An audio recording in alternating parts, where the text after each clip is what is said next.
today, finally out of a car. Give all glory to Yahweh, folks. Yahweh's good. His blessings are eternal. They really are. But we often take them for granted. But give Yahweh all praise and honor, folks. Again, I want to do this one, folks, video to get going, to get back on YouTube, and to kind of hit up some of the points that we're talking about as far as some of these groups that you see, messianic groups that are putting out topics on Colossians 2:16. All right, I put some of these videos already out on Facebook, but one for YouTube is one that I do want to get out. That's what I'm going to go ahead and put out right now. Let's go ahead and just dive in, folks. Hope everybody's doing all right, and let's get started on just addressing some of these. Again, you may have seen on my Facebook already me put these out, but this one's going to be going out for YouTube, a little bit more YouTube friendly or YouTube appropriate, however you want to do it. But again, for Yahweh's honor and glory, folks, and this time not from a car. So let's go ahead and get this started, folks. Let's see. This one is addressing, again, this is actually a pretty good one, folks, from Grace Messianic. You hear the argument they're going to put up against addressing the arguments about Colossians 2:16 and why Christians, again, I'm not a Christian or Messianic, but it was a Messianic for 20 years, folks. I understand the argument, but again, Yahweh correcting all these things. Let's go ahead and get this started, folks, so we can get this one on the road. So let no one judge you in food or in drink or regarding a festival or a new moon or Sabbaths. This verse shows that we should not judge those... Wait, that's not right.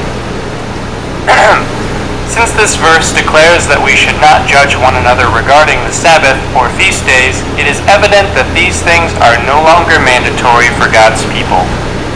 In order to address this topic, we need to start back in verse 8, where the subject begins.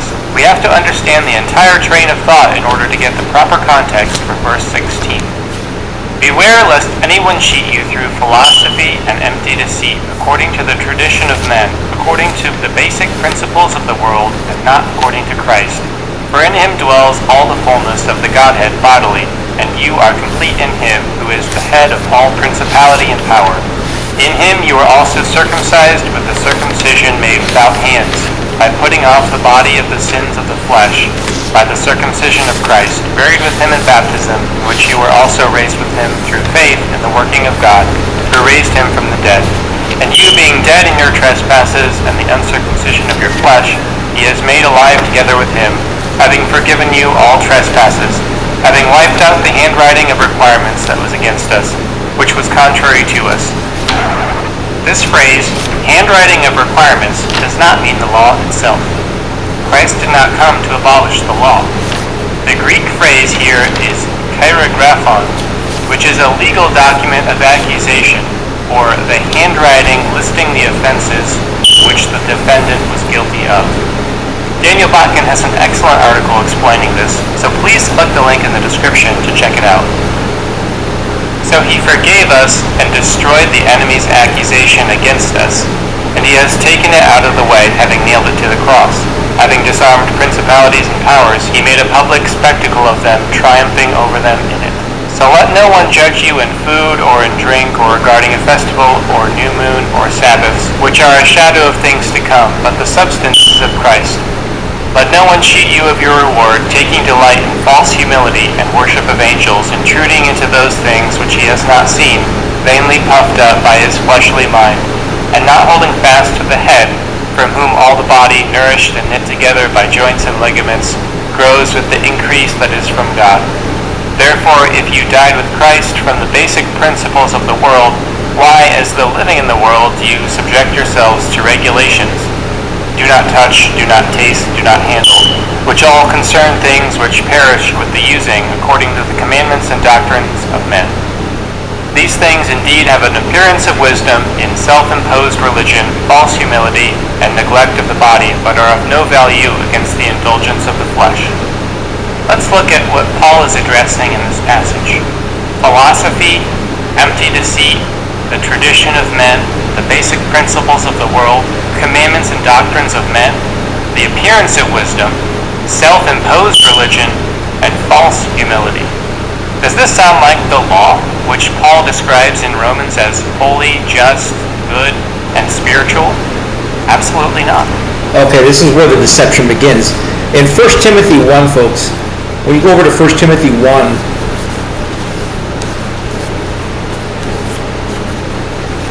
1 Timothy 1, this is what Paul says. Again, we'll start with 1 Timothy 1. A lot of places you could take this one, folks, but 1 Timothy 1, Paul's not as complicated as we make him out to be. 1 Timothy 1, this is what we're going to find. In 1 Timothy chapter 1, verse 5, but the end of the charge is love out of a pure heart and a good conscience and faith unfringed, from which things some, having swerved, have turned aside to vain talking. Okay?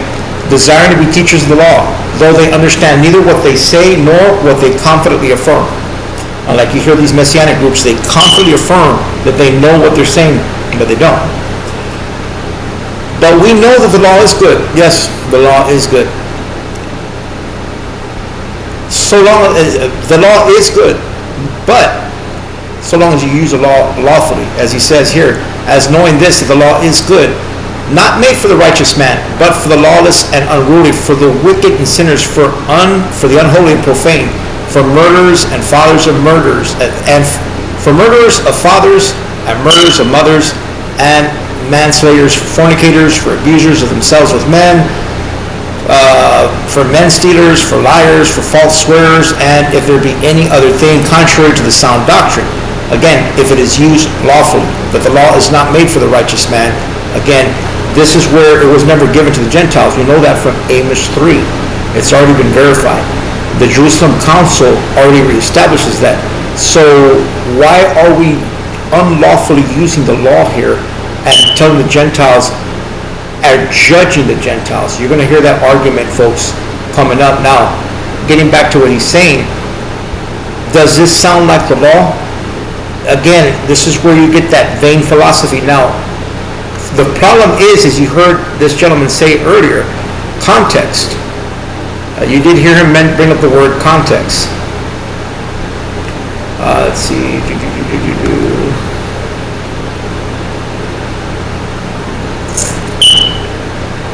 The philosophy of contextualization, often called contextualization, emphasizes the importance of context in understanding meaning, knowledge, and truth.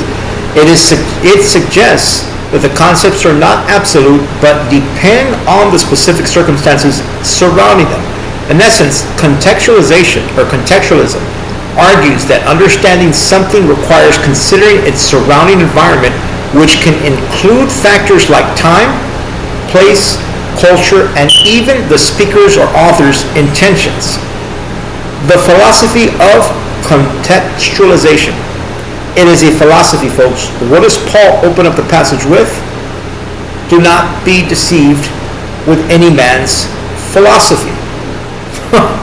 In other words, that defeats the whole purpose of the passage. You're doing exactly what Paul said. It's clear as cut, folks.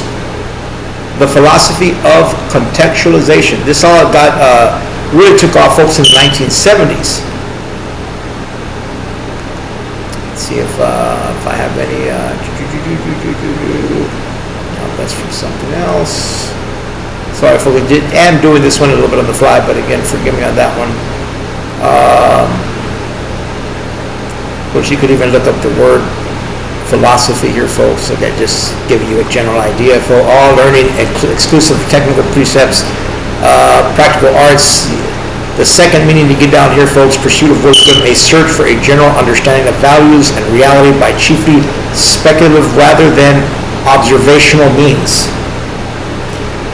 Upon looking at Colossians 2:16, even as a Messianic, folks, I have to admit, it appears that that's exactly what Paul means, and folks, surprise, that's exactly what Paul means. But the Messianic will tell you, well, when you take it into, that's why I just kind of frown from using that word context. They'll throw the context card at you guys, and boy, here we go. It is a philosophy, folks. I don't know how to. Contextualization is it a philosophy? Yes. Contextualism, contextualism. That's the Hispanic tongue coming out of me. Contextualism is considered a philosophical view or position, and here's why. And it's going to break that down for you. Feel free, folks, to look this up. We live in an era of information where you can do that. What does Colossians 2 say? In other words, if you're going to talk about context, folks, yeah, I mean, it's the hypocrisy is off the chain. Go now to Colossians 2, what he's talking about. Matter of fact, to help you out, let's go ahead and we'll hit that up in just a second, but Colossians 2, I'll put up in the chart right now. Colossians 2.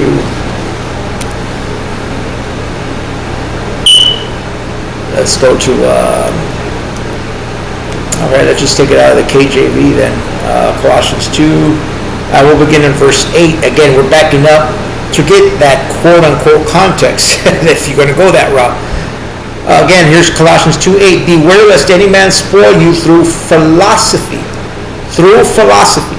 What are we doing here? We're going to contextualization. As they said, context. They're not the only Messianic group that does that. They're purposely walking right into the snare that Paul is warning us about. Contextualization is a philosophy of men and vain deceit. Paul clearly tells us, folks, we speak wisdom in a mystery. You go over to 1 Corinthians 1. In 1 Corinthians chapter 1, we're going to find what is Paul referring to when he says, in other words, this is something that Messianics, even as a Messianic, I have to admit, when I was a Messianic for those 20 years, folks, we don't, 1 Corinthians 2:1, we just kind of sweep it, just dismiss it under the rug as if it's nothing. Colossians 2:6, we speak wisdom, however, among them that are full grown, yet a wisdom not of this world, nor of the rulers of this world, who are coming to nothing. But we speak Yahweh's wisdom in a mystery, not contextualization. Okay? Or contextualism. But we speak Yahweh's wisdom in a mystery, which Yahweh foreordained before the worlds to our glory, which none of the rulers of this world have known. For had they known it, they would not have impaled the sovereign of glory. Think about that.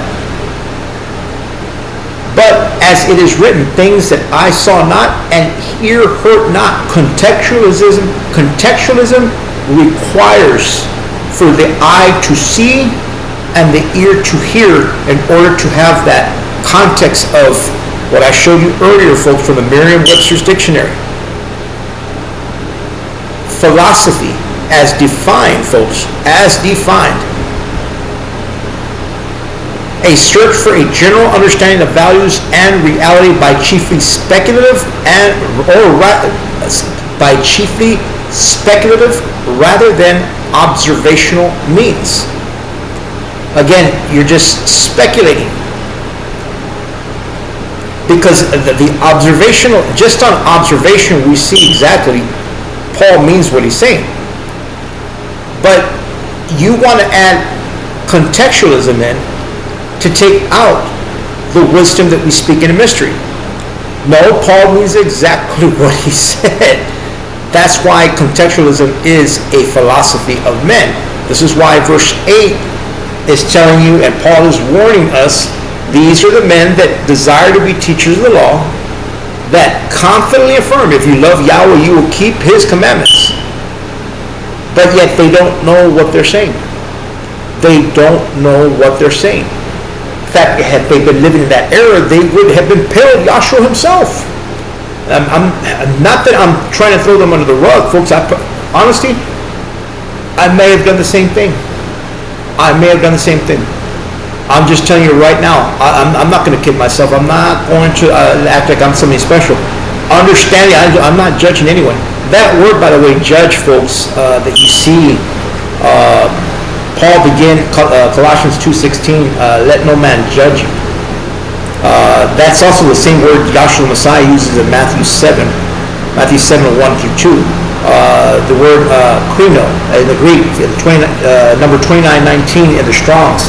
You can look that one up, folks, to separate or properly distinguish, in other words, decide mentally or judiciously by implication, to try to condemn, punish, avenge, conclude, condemn, damn, decree, determine, esteem, judge, go to, serve a law, ordain, call in question, sentence, to think, to separate, put asunder, to pick out, select, choose, to approve, esteem, to prefer, to be of opinion, deem, think, to be of opinion, to determine, resolve, decree, to judge.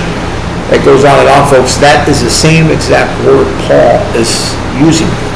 It is. No, on the contrary. That, in other words, it is not the wisdom that we speak in the mystery. It just flat out, in other words, you're bringing in you're doing the opposite of what Paul's telling you. You're doing the total opposite. Let's get back over here to what this gentleman is saying. Now, back up over here what he was adding earlier.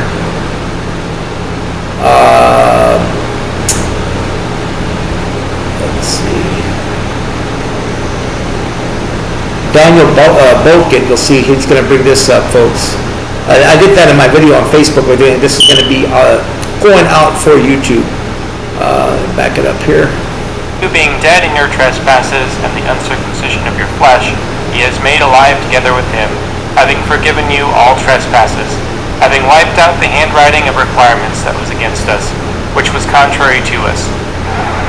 This phrase, handwriting of requirements, does not mean the law itself. Christ did not come to abolish the law. The Greek phrase here is kairagraphon, which is a legal document of accusation, or the handwriting listing the offenses which the defendant was guilty of.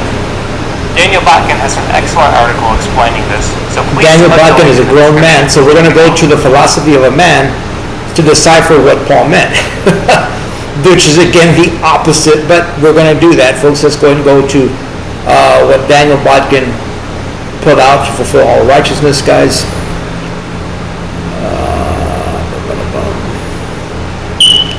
Let's see.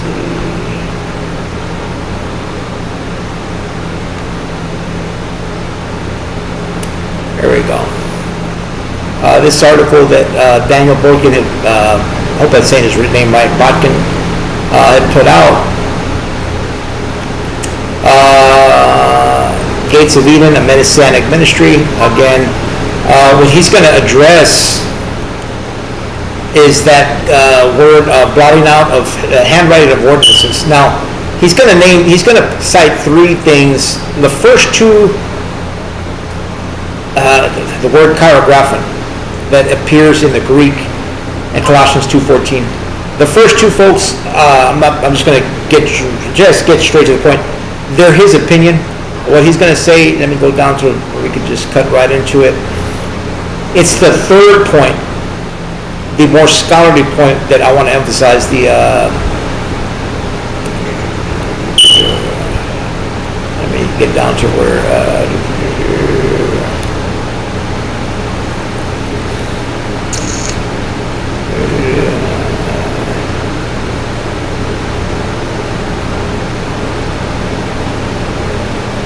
There we go. The reasons he's going to state, again, the first one, let's see, the first one he's going to put out here is, the view is flawed for a few different reasons. First, it contradicts the biblical truth that Yahweh's law, properly understood, is neither against us nor contrary to us. All right? This is a failure, folks, and we'll see it a little bit. It's a deep subject. What does he mean by worshiping of angels? All right, Exodus 23, we know that Yahweh is telling Moses that an angel is taking you, a hot-headed angel, by the way, is taking you the rest of the way. That's a deep subject, but again, did you offer me sacrifice in the wilderness those 40 years, O house of Israel? Apparently they didn't. Well, then who was telling them to keep this law and that law, this law in Leviticus? An angel, right? Who? That's the problem. Okay, but we won't get in that. Again, that's point number one.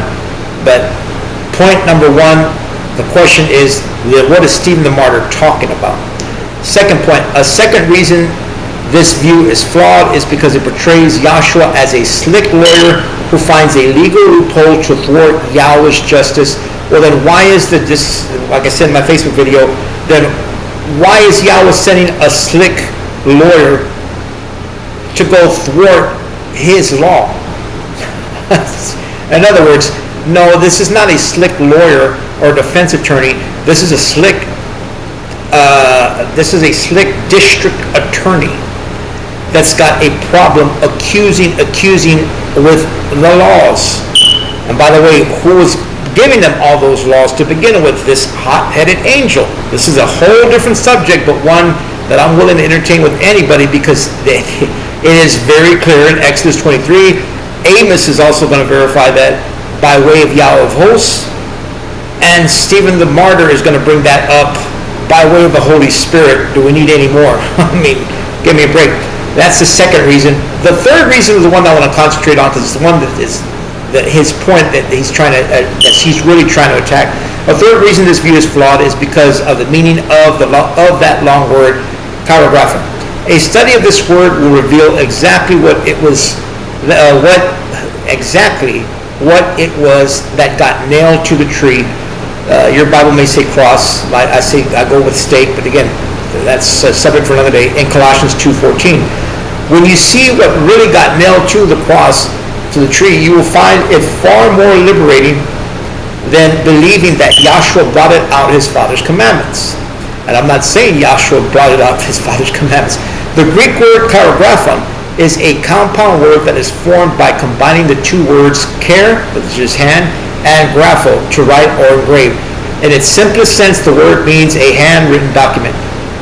Other than in Colossians 2:14, notice what he's saying. Other than Colossians 2:14, the word chirographin appears nowhere else in the Greek New Testament, nor does it appear anywhere in the Septuagint, in Greek translations of the Old Testament. However, the word does appear in extra-biblical Greek documents.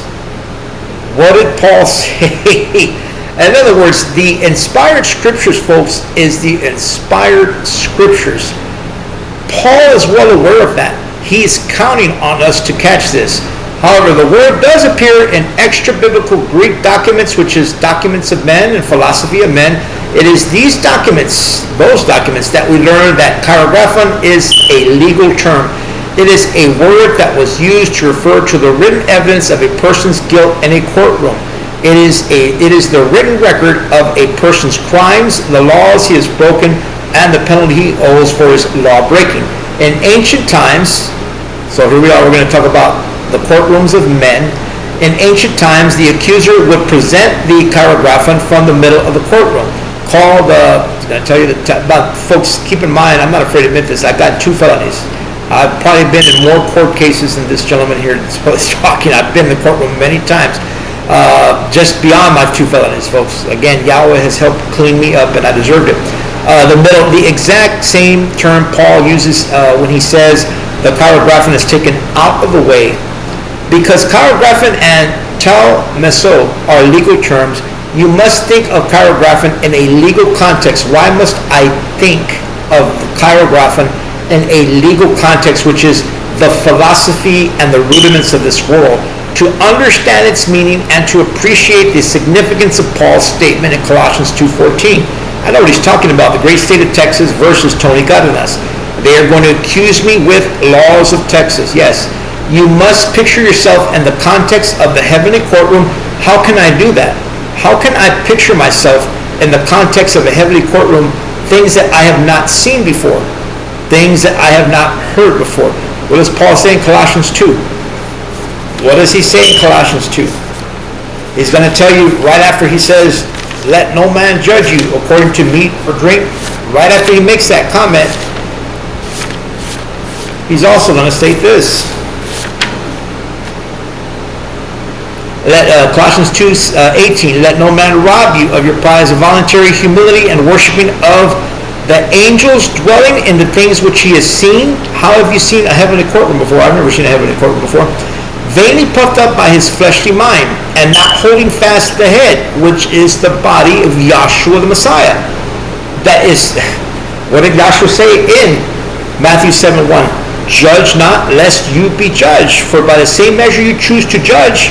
That, in other words, Paul is already onto this and you're doing exactly what Paul said not to do.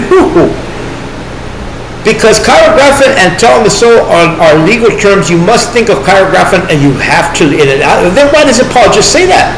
Context to understand, because that's not what Paul's talking about. Understand its meaning and to appreciate the significance of Paul's statement in Colossians 2:14. You must picture yourself in the context of a heavenly courtroom, which we've never seen. Like he said, by things that he has seen. God, Yahweh is the presiding judge. You have been arrested and brought to the courtroom of Yahweh. You stand accused of breaking Yahweh's laws. Okay? In Yahweh's courtroom, there is a prosecuting attorney, a district attorney, Satan, the adversary, the accuser of the brethren. In his hands, the adversary holds a chirographon. The great state of Texas versus Tony Cardenas. I'll give you an example. A legal written document. It is a written record of every sin that you have ever committed. It is a detailed account of every time you broke Yahweh's law. The chirographon lists the dates, the times, the locations, the testimony of witnesses, and all other details of your law breaking. The information on its written document is not based on hearsay or confound suspicions. It is recognized by the court as a legal and legitimate document. The adversary holds in his hands the undisputable proof of your guilt, along with the penalties that the court prescribes for such crimes, and he presents the chirographon to the judge. Fortunately, you have an advocate, a defense attorney, with you in the courtroom of Yahweh, and it is the only begotten Son. Yeah, and if any man sin, we have an advocate with the Father, Yahshua, the Messiah, the righteous. Your advocate does not deny the truth of the charges brought against you. Your advocate admits that the truth of the charges brought against you. Your advocate admits that the information in the chirographon is true. You have indeed committed all these crimes, and you indeed deserve the penalty which is prescribed in the chirographon, something that animal sacrifices already took care of.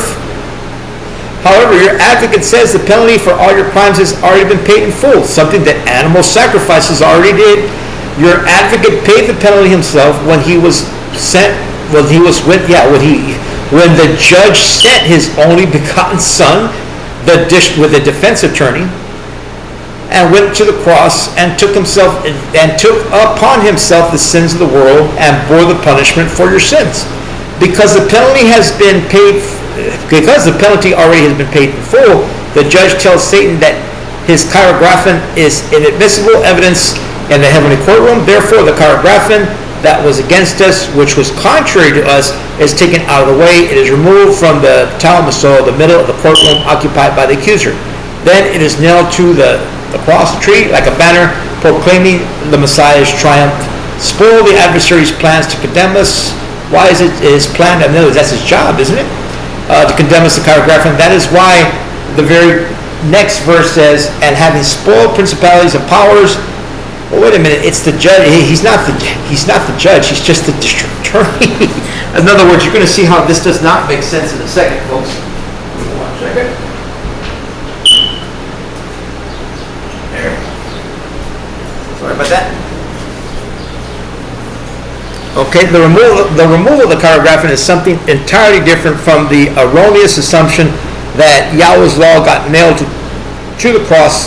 The word law in Greek, nomos, does not even appear anywhere in the entire book of Colossians, neither in the Greek text nor in the KJV translations. Of course, Yahweh's commandments are alluded to in conjunction with the chirographon. Well, of course they are. That's the whole point. Because in order to accuse us, the adversary obviously has to list which commandments, or of course, that's what do you think he's talking about? But it is not the commandments of the law which are removed. That makes no sense. Now I'll stop right there.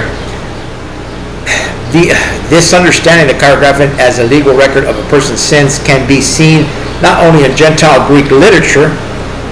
Gentile Greek literature this is the philosophy of men, the rudiments of this world. But in Jewish Greek literature, isn't this what got them in trouble with the abomination of desolation? Isn't this what got with certain Jews becoming Hellenistic in their thinking? And this is what you are going to bring in. The Greek text of the apocryphal book, the Apocalypse of Eliah, describes an angel holding a book. So now we're going to the worshiping of angels. The book is called a chirographon, and it contains a record of sins.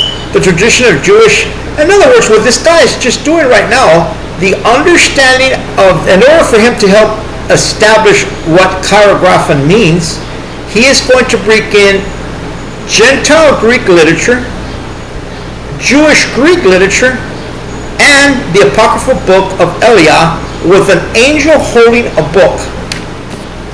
What is Paul saying? I'm sorry, I don't mean to sound humorous on this. What is Paul saying in verse 18? Let no man rob you of your prize by involuntary humility and worshiping of the angels. Worshiping of the angels.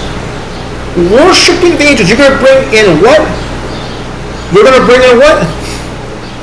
What happened in Matthew 7? Judge not, lest you be judged. This is what Paul is warning us about, and you're walking right into it. Greek literature, Jewish, Greek, Hellenistic, what are you doing? No, this is exactly what Paul meant. This is what, think about it. If that's what happened, if that's what this chirographin is all about, then what's going on in Revelation 12?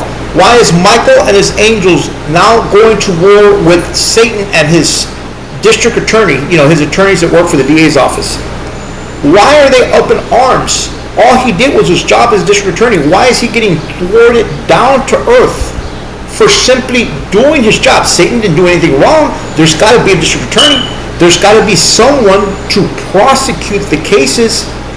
If remember, by that level that you chose to judge, then that level we are using. I'm going by the head, Yahshua Messiah. I'm not bringing in vain philosophy. I am using your philosophy. This is what Yahshua Messiah does all over the place in the New Testament. So why is the district attorney getting thwarted down and getting arrested now? And why does the defense attorney all of a sudden have all authority? Why is all authority now given to him once he is raised back from the dead? I thought that was the judges. And why is Peter not listening to his defense attorney, but waiting around because he desires his kosher meals? 10 years, go! All authority has been given me. Arise, Peter, kill and eat. Not so. Wait a minute. Worshipping of angels? Who gave you that Leviticus 11 law? Did you offer me sacrifices in the wilderness those 40 years old? Paul was there gnashing his teeth as Stephen the martyr is taking a knee. Messianics, it's time to wake up. It is time to wake up. Don't let pride get the best of you. Who is the head of the body of that? Who is the head of your organization? I know my life bears witness to that. I'm 51 years old. I know I've seen this with my own eyes. Yahshua the Messiah is what we preach. We preach Yahshua Messiah impaled. Not the rudiments of this world, not for the philosophy of this world, not commentary on Galatians, not commentary on Colossians 2:16. Who is your Messiah, Messianics? I love you. Yahweh bless you. Again, I just want to get this one getting out for YouTube, folks. That you're wrong. You are wrong. We're not here to worship angels, folks. Okay? Yahshua the Messiah has all authority. He is the head. He is the head of this body. Listen to him. You won't go wrong. Love you, folks. Yahweh bless you. We'll talk again very soon, folks.